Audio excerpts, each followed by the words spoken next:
టీవీ4 Telugu news కి స్వాగతం. నారాయణఖేడ్ నియోజకవర్గం నాగిలిగిద్ద ప్రధాన రహదారి పూర్తిగా చెడిపోవడం, పాలకుల నిర్లక్ష్యం కారణంగా ప్రయాణికులకు తీవ్ర ఇబ్బందులు కలిగి ప్రమాదాలు జరుగుతున్నాయి. వెంటనే మరమ్మతులు చేపట్టాలని ధర్మ సమాజ్ పార్టీ సంగారెడ్డి జిల్లా కార్యదర్శి అలిగే జీవన్ రెడ్డి డిమాండ్ చేశారు. నమస్కారం జీవన్ అన్న గారు, ఈ రోడ్డు పైన ఈ రోడ్ల పైన నువ్వేమన్నా చర్యలు తీసుకుంటావు? తీవ్రంగా చెడిపోయింది. దీని గత 5-6 నెలల నుంచి కూడా ప్రభుత్వం ఎలాంటి చర్యలు తీసుకోకపోవడం చాలా బాధాకరమైనటువంటి విషయం. ప్రజలకు, రవాణాదారులకు కానీ వాహనదారులకు తీవ్ర ఇబ్బందులు ఎదురవుతూ ఉన్నాయి.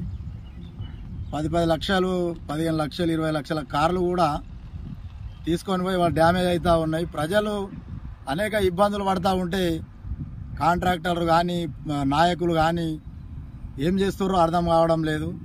దీని మీద తీవ్రంగా స్పందిస్తూ ఉన్నాం. రోడ్డు వెంటనే మరమ్మతులు చేపట్టాలి, లేని పక్షంలో ఆందోళన చేపడతాం. ప్రజలకు ఇబ్బందులకు గురి చేస్తున్నటువంటి నాగలిగిద్ద ఈ రోడ్డు మీద ఎలాంటి చేసినా దీని మీద తీవ్రంగా చర్యలు ఉంటాయి. ఏదైతే రోడ్డు ఇంత చెడిపోయినా కానీ ఇంకా పాలకులు ఎలాంటి చర్యలు తీసుకోకపోవడం సిగ్గుచేటు. ఇకనైనా వెంటనే ఈ రోడ్డును మరమ్మతులు చేయాలని డిమాండ్ చేస్తాం. ధన్యవాదాలన్నా.